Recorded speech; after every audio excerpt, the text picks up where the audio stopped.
Vamos abrir a palavra de Deus no Evangelho de Jesus Cristo, segundo escreveu o evangelista Mateus, no capítulo 24, vamos ler apenas o versículo 42. Estamos pregando de maneira expositiva o Evangelho de Mateus, capítulo a capítulo. Chegamos ao capítulo 44. Não vamos fazer toda a leitura do versículo 42, muito extensa. Vamos ler apenas o versículo 42, porém você deve manter a sua Bíblia aberta, porque nós vamos falar sobre todo esse capítulo 24, conhecido como o discurso escatológico de Jesus. Vamos jogar de pé? Nós vamos fazer assim: eu vou ler a primeira vez, vocês vão ler a segunda, depois nós vamos ler todos juntos o mesmo versículo. Então, Mateus 22, Mateus 24, 42, diz assim: portanto, vigiai, porque não sabeis em que dia vem o vosso Senhor. Amém? Agora vocês. 1, 2, 3.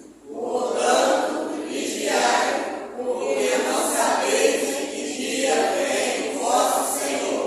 Todos nós. Portanto, vigiai, porque não sabeis em que dia vem o vosso Senhor. Assentados, irmãos.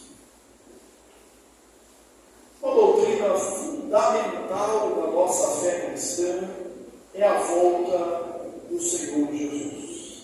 Nós falamos, declaramos isso no credo apostólico.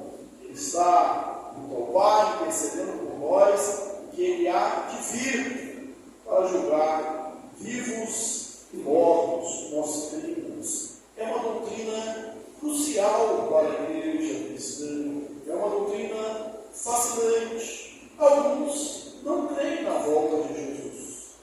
Outros fazem especulações, alguns chegam a dizer que até já veio, até voltou. Outros caem no erro de marcar datas e acabam caindo no ridículo, passando vergonha. E aqueles que creem na vinda ou na volta de Jesus, a segunda vinda de Jesus, mas vivem o dia a dia, o seu cotidiano, como se ele não fosse voltar. Nós vamos ver esse discurso de Jesus e o que ele diz sobre as últimas coisas, como ele fala sobre a sua volta, como ele prediz aquelas coisas que aconteceriam. Nós já dissemos aqui ao longo dessas mensagens do Evangelho de Mateus, que Mateus é o Evangelho dos discursos, as pregações, os temas. E Jesus terminou o seu sexto discurso. Ele está no templo, ele está no capítulo 23, falando ao povo, falando às multidões. Agora, Jesus, ele sai do templo. Tendo Jesus saído do templo, observe aí o versículo 1 do capítulo 24. Tendo Jesus saído do templo, ia se retirando. Jesus terminou no capítulo 23 o seu último sermão, o seu último discurso público. Aqui ele vai falar apenas para o grupo seleto dos seus apóstolos. Ele ia se retirando. Além do cuidando, ele comenta esse texto fazendo uma comparação entre aquilo que aconteceu antes do exílio, na profecia, usando a palavra acabou, ou seja, foi-se a glória de Israel. A razão de ser do templo era a glória de Deus. A razão de ser do templo é a glória de Deus. E a glória de Deus está aqui encarnada, está aqui corporificada em Jesus. Então, a transmissão foi-se a glória de Deus. Jesus saiu e deixou o templo vazio. Nós precisamos entender, por vezes também, confundimos o templo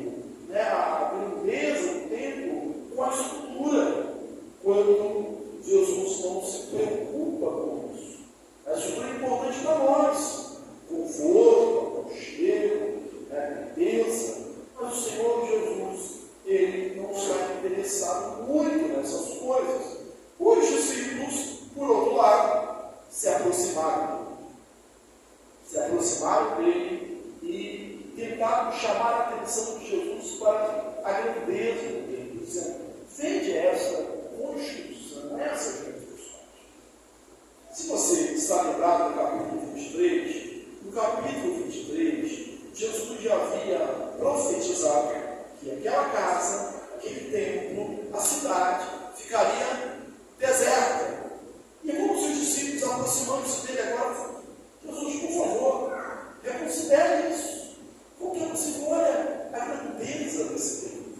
Os judeus, líderes, fariseus, saduceus, os fariseus, eles não admiravam muito, eram muito simpatizantes de Herodes. Mas em relação ao templo construído por Herodes, eles diziam: aquele que ainda não viu o templo de Herodes, não viu um grande edifício, não viu uma grande obra. Você está lembrado que o primeiro templo foi construído por Salomão e destruído na época do exílio babilônico. Estamos estudando aqui, estudamos Elias algum tempo atrás, agora as quartas-feiras estamos estudando o profeta Zacarias. O segundo templo, ele foi reconstruído por Zorobabel e aqueles que o seguiram. Bem, esse templo que Jesus está é considerado o terceiro templo. Foi uma ampliação, uma reforma feita por Herodes, o Grande, no templo de Jerusalém. E era realmente magnífico. Era considerado uma das grandes maravilhas do primeiro século. Os discípulos que viviam ali na Galileia, na maior parte do tempo, não estavam acostumados a ver essa grandeza. E agora eles se maravilham com isso. Chamam a atenção de Jesus sobre o templo. E aí Jesus disse: em verdade, eu digo que não ficará aqui pedra sobre pedra que não seja eliminada. Esse templo foi construído em 46 anos. A reforma de Herodes, a criação de Herodes, durou 46 anos. Era algo magnífico. E Jesus disse que não ficaria ali pedra sobre pedra que não fosse derribada. Nesse alto tempo, os discípulos fizeram essa pergunta, mostraram a beleza do templo. Jesus disse: não ficaria pedra sobre pedra que não fosse derribada. E aí Jesus se dirige ao Monte das Oliveiras. No Monte das Oliveiras, os discípulos se aproximam dele e perguntam: mestre, diz-nos, quando sucederão essas coisas?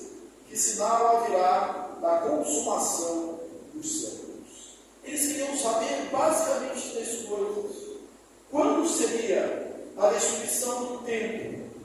Quando seria a consumação dos séculos? E que sinais haveriam disso? Então aqui é necessário, e é muito tênue a linha divisória, o texto não está dividido assim, de forma que a gente possa entender e fazer rapidamente uma divisão, mas o texto fala de 2 eventos. Um é a destruição do templo, e o outro é a volta de Jesus, a consumação dos séculos, a volta de Jesus e a consumação dos séculos. E eles perguntam: que sinais haveriam? Que sinais existiriam? Que sinais apontariam para isso? Então, o primeiro que aconteceria logo, e por isso que nesse capítulo aqui, depois você vai ler com calma, ele diz assim: não passará essa geração até que essas coisas aconteçam. Aí o Cristo, inescrupuloso ou descuidado das Escrituras, vai dizer assim: está vendo? A Escritura falhou, porque tem erro, porque Jesus falou que não passaria essa geração. E olha, quantas e quantas gerações já passaram? Faz mais de 2.000 anos, bem, mas não passará essa geração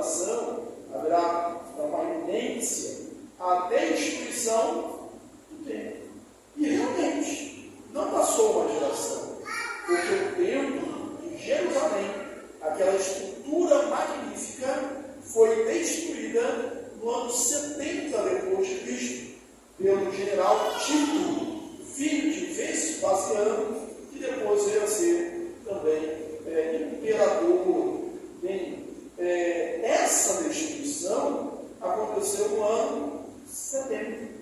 Inclusive, o texto vai dizer assim: ai, até se estiverem grávidas naquele dia. Aí o crente crescendo pensou: eu não posso engravidar agora, crente, porque vai que Jesus volta.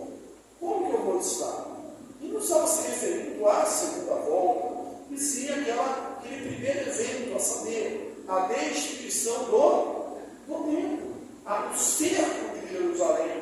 Porque ele diz: aquele que estiver no Iraque, não desça. Aquele que estiver no campo, não volte. Por quê? Porque a cidade seria cercada, um cerco que demorou mais ou menos 3 anos.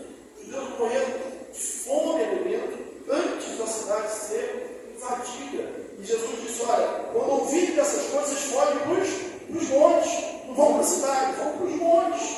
E aqueles que foram, aqueles que saíram da cidade, realmente foram salvos. Mas façam isso com um senso de urgência. Quem não entra dentro de casa para pegar capa, para pegar algum bem, quem estiver no campo, volte, e ainda se estiverem grávidos. Você imagina, correr grávido, fugir grávido, e o percurso, as intempéries, a diferença do clima, não vai dizer: olhe para que a vossa fuga não se dê no inverno. Porque ficar no monte no inverno não era uma coisa muito fácil. E nem no sábado, por causa de restrições que os judeus tinham. Então, o primeiro evento aconteceu com a destituição do templo de Jerusalém, que aconteceu no ano 70 depois de Cristo, uma invasão ali comandada pelo general Tito. Há um historiador que não é crente, e ele é do primeiro século, ele é dessa época. Nós fizemos a ele, é um historiador ocular, uma testemunha ocular disso. É o historiador judeu Flávio Joséfo. O nome dele era esse é o nome romano, tradutor. Flávio Joséfo era um soldado, um comandante de uma guarnição judaica, vencida pelos romanos. A gente não sabe porquê, talvez por ser um historiador, ele foi poupado de Roma e achou favor dos romanos. E aí escreve, e descreve as guerras dos judeus e essa tomada de Jerusalém. E diz como o templo foi incendiado, que Tito, o general, não conseguiu nem conter os soldados. E que as chamas do templo eram tão fortes que derreteu o ouro do templo. E ele escorreu pelo assoalho e foi para as pedras. E narra Flávio Joséfo que depois os soldados romanos, para fazerem a pilhagem, tiraram as pedras da fundação, cumprindo assim a profecia de Jesus, que ficaria pedra sobre pedra, que ele seria nivelado, que seria ali pronto para ser arado, uma terra como se nada tivesse estado ali antes. Isso se reveste de maior credibilidade histórica, mesmo porque não é um crente, não é um discípulo de Jesus está falando.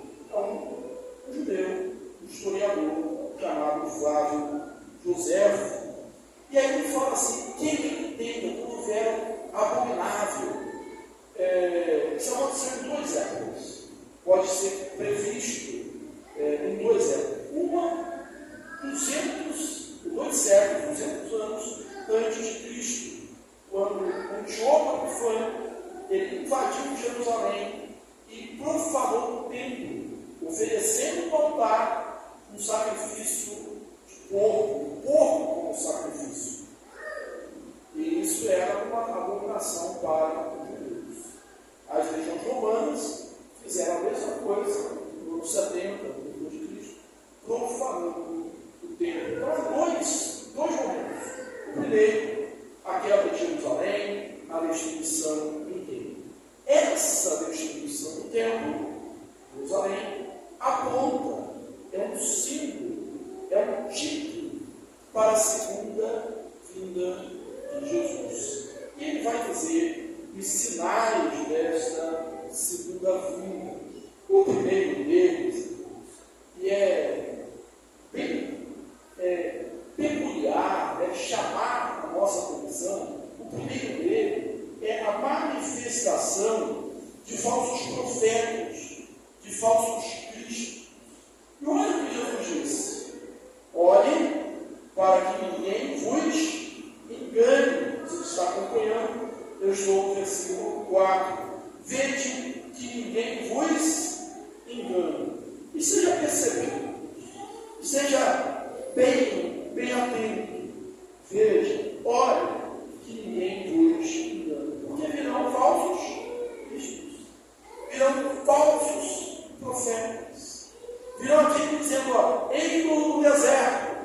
Talvez os mais ermitões, espirituais, aqueles que acham que para você ser crente você tem que se afastar da sociedade.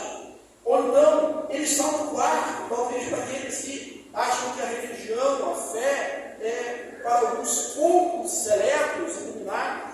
Você não acredita.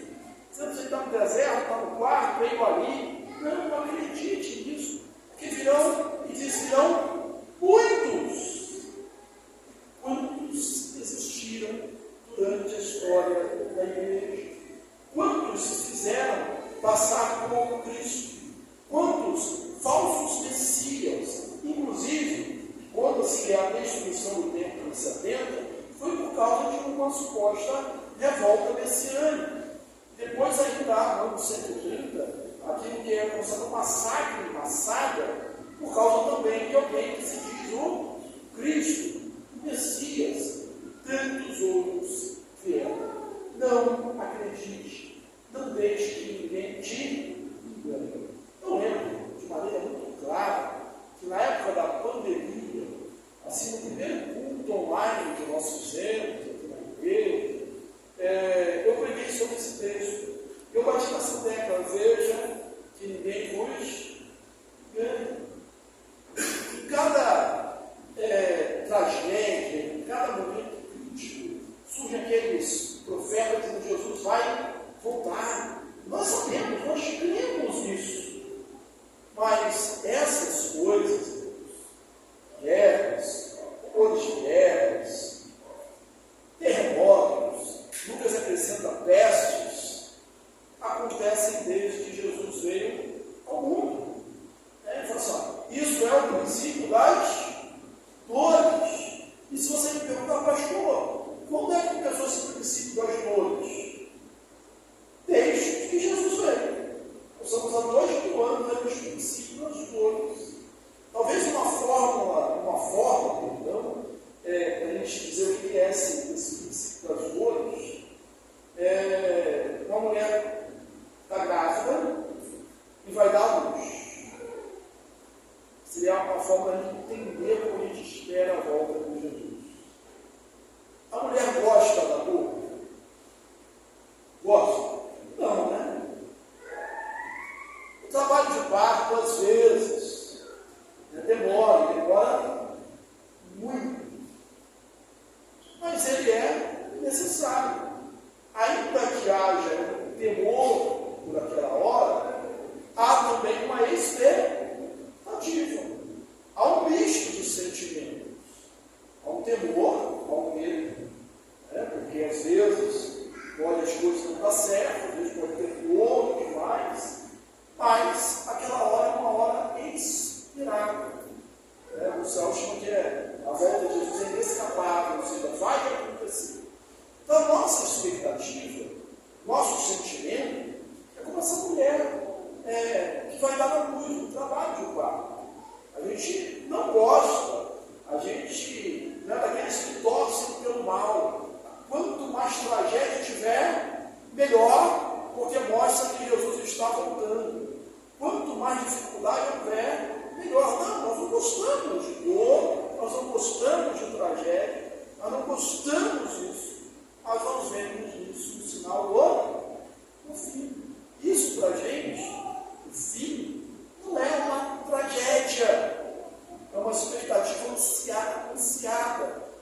nós ansiamos a volta de Jesus.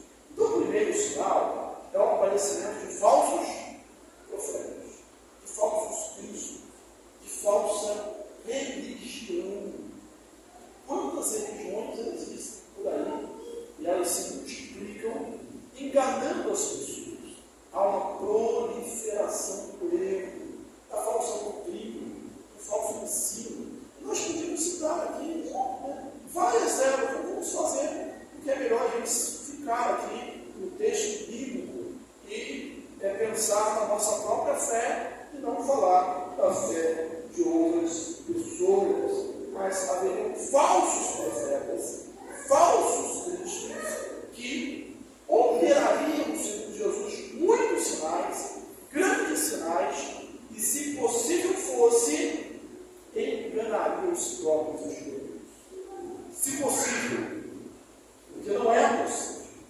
Nós cantamos aqui no início do mundo que Deus conhece aqueles que são seus. Deus conhece aquele que Ele elegeu. Jesus, em outro lugar, disse que as ovelhas ouvem e reconhecem a voz do pastor e a seguirão. Não seguirão ao outro. Então, esses sinais e maravilhas operados pelo falso profeta, ou pelo anticristo, ou pelo homem da iniquidade, eles podem enganar os outros, não aos eleitos de Deus. Quando o texto que eu li, ao versículo 42, diz: portanto, vigiai, porque não sabeis o dia em que vem o vosso Senhor. A palavra de ordem, todo esse texto, é vigilância. A gente não vai ficar lutando e tentando prever se a volta de Jesus está mais perto ou mais longe. As peças vai dar, né? Não volta. Mas a gente não vai ficar pensando nisso, a gente tem que saber o quê? Como nós vamos estar? Estarmos vigilantes. E aqui, logo no versículo 13, a gente já tem a mostra disso. Aquele, porém, que perseverar até o fim será salvo. A perseverança é a palavra de ordem. A vitória não é daquele que corre mais rápido. A vitória não é daquele que começa primeiro. A vitória, segundo o texto bíblico, é daquele que permanece, persevera até o fim. Nós, inclusive, cantamos, Dos fortes, a vitória, se corre, melhor, mas dos fiéis e sinceros que seguem junto ao Senhor. Então, perseverança. Pastor, eu quero entender esse texto. Eu quero saber o que eu tenho que fazer diante dele. A aplicação, o que eu tenho que fazer? Vigia. Esteja atento. Esteja alerta. Esteja pronto. Viva hoje, como se Jesus fosse voltar hoje mesmo. Porque isso é uma realidade. Pouco mais à frente, e os irmãos, depois por eu estou citando no texto, às vezes fora de ordem, apenas a gente conseguir evoluir um pouco, eles citam os antediluvianos. Antediluvianos, eles viveram antes do dilúvio. E como eles viviam? Jesus está falando que a sua vida, o dia da sua volta seria assim. Eles casavam e davam-se casamento. Eles viviam a vida deles, procuravam os seus negócios. E a pergunta é: qual é o problema em casar?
quanto antes pegar o voo. Se for nacional, né, acho que 1 hora, se for nacional, 2 horas. Ainda assim, tem um pessoal que chega lá correndo. Mas eles avisam, tem que chegar antes. Tem um tempo de embarque, né, que é bem antes da hora. Você vê a bagagem, né, vai procurar lá o portão do embarque, vai entrar provavelmente no avião, vai chegar lá, o outro que agradeceu, né, para ver o caminho, né, que foi da viagem, vai ouvir aquelas instruções lá da aeromoça, né, que deve deixar alguns mais angustiados ainda, né? Se acontecer, né, você faz isso, faz aquilo, você já fica muito preocupado, vai cadê a máscara, né, e o assento flutua mesmo, enfim, há um procedimento antes. O embarque na Arca de Noé, com todos aqueles bichos, você acha que aconteceu como? Foi na hora, né? Falou assim, pessoal, vamos lá que está na hora de sair. Foi assim? Não, segundo o texto de Gênesis, o embarque começou 7 dias antes. Então houve aviso para aquele povo. Houve sinais para aquele povo. Além do tempo que Noé, com o pregoeiro da justiça, construiu a arca. Mas eles não atenderam até que a oportunidade se acabou. Ouviam falsos profetas. Mas o outro sinal que haveria da vinda do Senhor Jesus seriam as guerras. Guerras e rumores de guerra. Isso há muito tempo. Guerra e rumor de guerra. Irmãos, houve uma pesquisa que disse que o mundo, né, ele nunca teve paz, nunca teve um ano de paz. E a gente pensa que a gente está evoluindo, nós estamos ficando mais racionais, estamos melhores. Alguém disse que para cada guerra a gente constrói um monumento à paz para logo depois fazer uma guerra em cima dele. Em 1914 a 1918, aconteceu aquilo que foi chamado a Primeira Guerra Mundial. Eu lembro que filme foi, mas não pensa que o pessoal volta no tempo. E aí a pessoa, filme do desenho, o pessoal voltou no tempo lá da Primeira Guerra Mundial. E alguém perguntou assim, essa é a primeira ou a segunda? Como assim segunda? Tem outra. Ficou na cara que era a primeira. Né? Então, de 1914 a 1918, foi uma primeira grande guerra. 30 milhões de pessoas morreram. Ora, aí você pensa assim, depois de um massacre desse, o mundo não vai querer mais isso. Aí nós temos em 1945 o fim da Segunda Guerra Mundial. Não se passaram 30 anos de paz. O dobro de pessoas morreram. Aí nós vamos evoluindo, né? Somos aí aquilo que o pessoal chama de modernidade. Ainda tem nação invadindo nação. A gente tem hoje aí a guerra lá, que já dura muito tempo. A gente até esquece que eles estão em guerra. Né? Da Rússia, Ucrânia, né? Os palestinos em Israel, as centenas de guerras étnicas que existem na África, que a gente não toma nem conhecimento.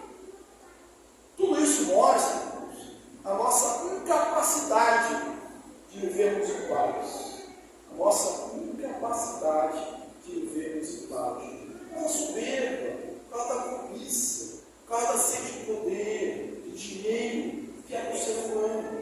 Só Deus pode resolver isso. Nós somos incapazes de podermos ouvir isso.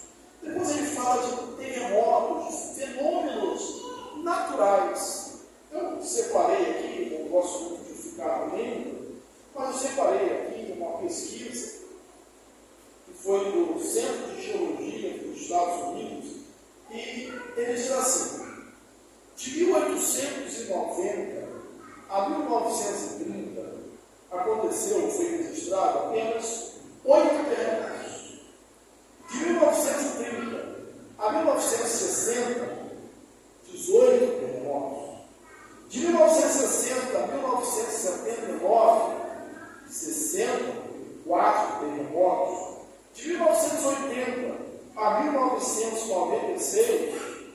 próximos da gente, 200 terremotos.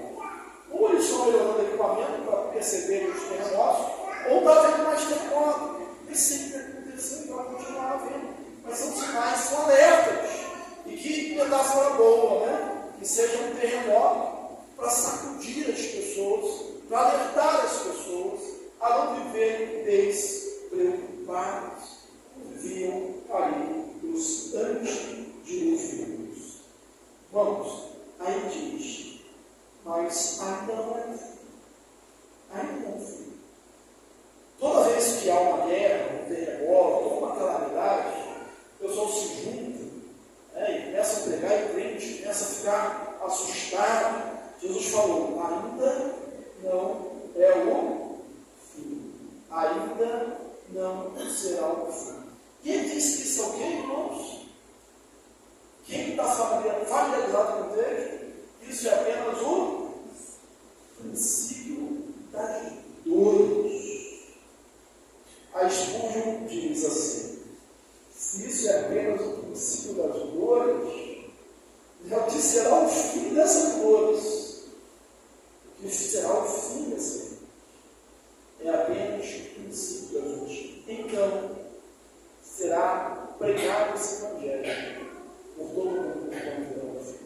No meio de tanta calamidade, no meio de tantas coisas horríveis, horrendas, um sinal é um sinal de graça. Um sinal é um sinal de misericórdia. O Evangelho será pregado por todo mundo, então virá o fim. O apóstolo Pedro, lá, sobre isso, diz assim, que nós vivemos, né, apressando, nós pregamos o Evangelho, apressando a vinda do dia do Senhor, a vinda do dia de Deus, a volta do Senhor Jesus.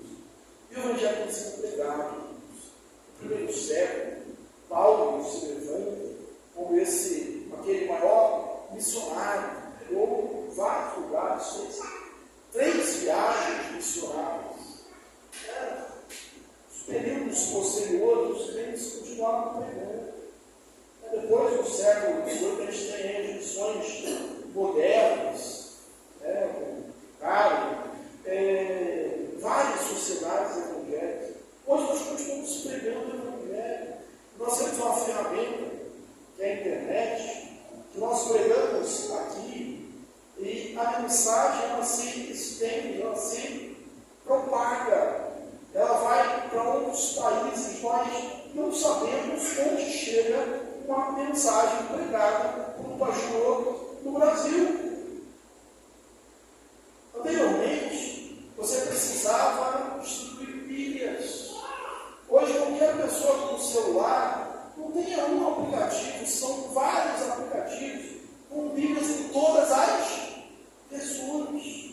O Evangelho está sendo pregado, é um sinal de graça, é um sinal de favor de Deus. Mas não é só isso. Haveria também um outro sinal, que é perseguição.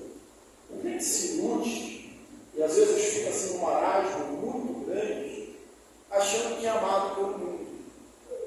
Se não, Spurgeon disse o seguinte, uma ilustração bem assim impactante, ele diz que o mundo é para a igreja o que o andaime é para o edifício. Você consegue entender essa metáfora? Spurgeon diz, o mundo é para a igreja o que o andaime é para o edifício. Está construindo o edifício, tem lá ao redor do edifício, o andaime, como tinha, né? Hoje, nossa mais moderna. O andaime. Acabou de construir o edifício. O que você faz com o andaime? Não, deixa aí, esse andaime é até bonito, né? Se o andaime ao redor do edifício, não bonita essa estrutura. Não, você tira o andaime. Por que você tira o andaime? Porque o andaime não é mais necessário. Isso não é isso, não é para a igreja. Porque o andaime é para o edifício. É para mostrar o plano de Deus na história. Nós devemos ser rodeados. Vocês vão ser rodeados de todo mundo por amor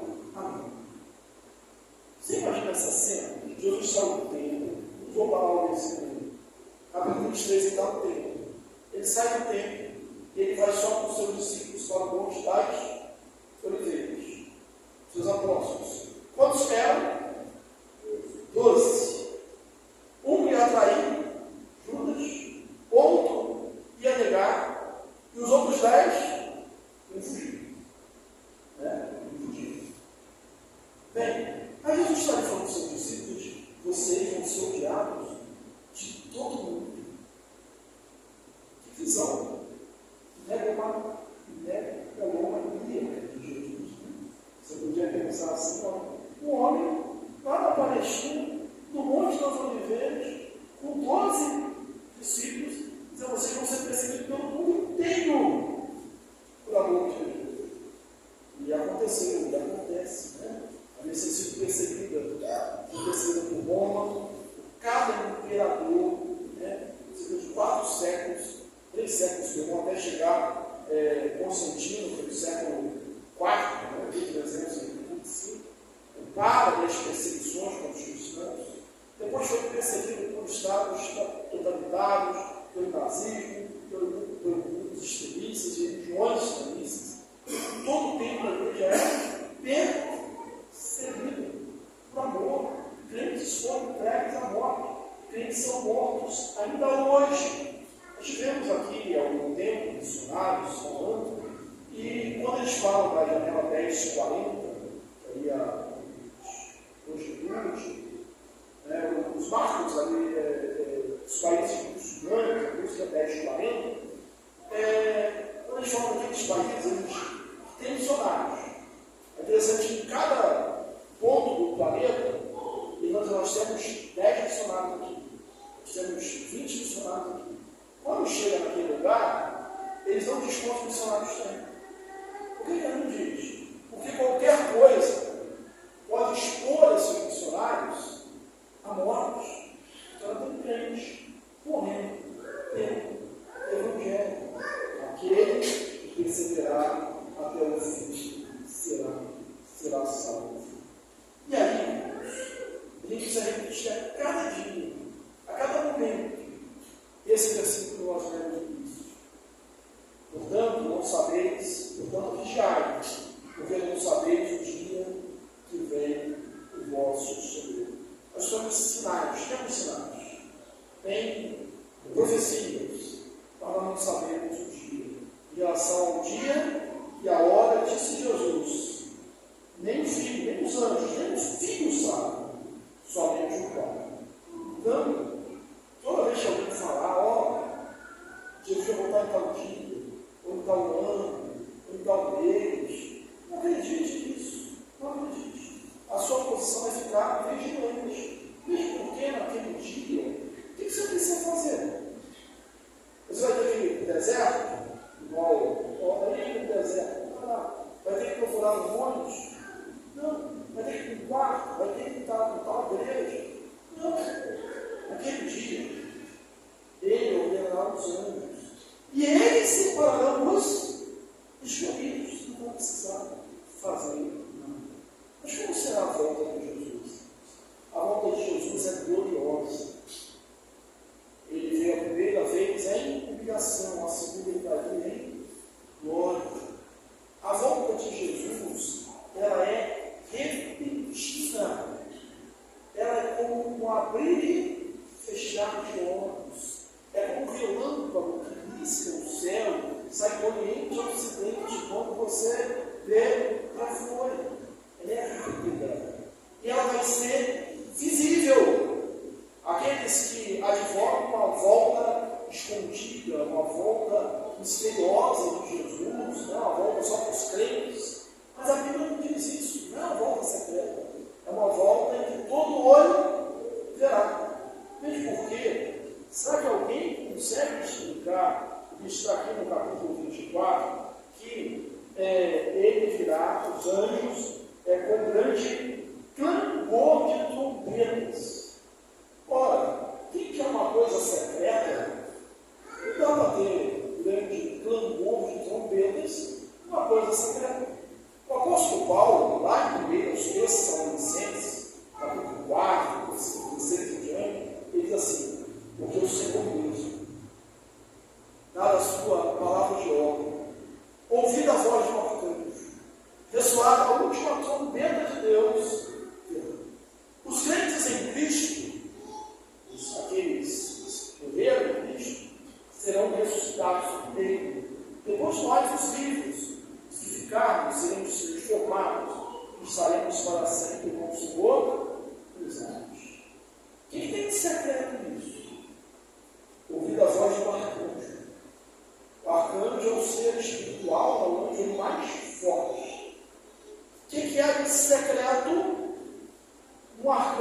persevere e vigie, porque você não sabe a hora em que Jesus virá.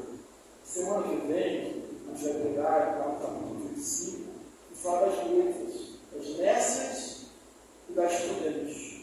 Quando Jesus vem, você vai lembrar do texto, as nécias demorou muito, meia-noite, bem noite. As nécias pediram aos prudentes, os prudentes não deram, mas eles já voltaram para elas. Elas foram comprar. Não dá tempo de comprar. Não dá tempo de consertar. Não dá tempo de fazer provisão na hora. Por isso, é agora, hoje, aceite Jesus como seu Senhor e Salvador.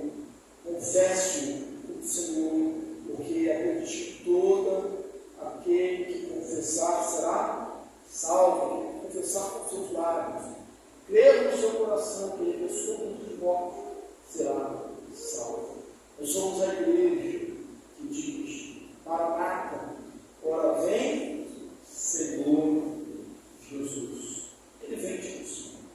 E apesar da história do mundo caminhar no caos, nós sabemos que ele está sentado no trono. O fim vem, mas o fim para nós, o Apocalipse, a gente tem medo do Apocalipse. O Apocalipse é revelação para a gente, o encontro com o Senhor. É um momento de glória. Ah, pastor, eu tenho um pouco de temor. Essas coisas que vão acontecer. É uma mulher que trabalha na luz. Não temor. Mas há uma expectativa. Porque depois disso, vem a alegria de estarmos com o Senhor, novos céus e nova terra. Nós vamos cantar agora, canto bem antigo que diz: Cristo vem do céu. O céu e a terra.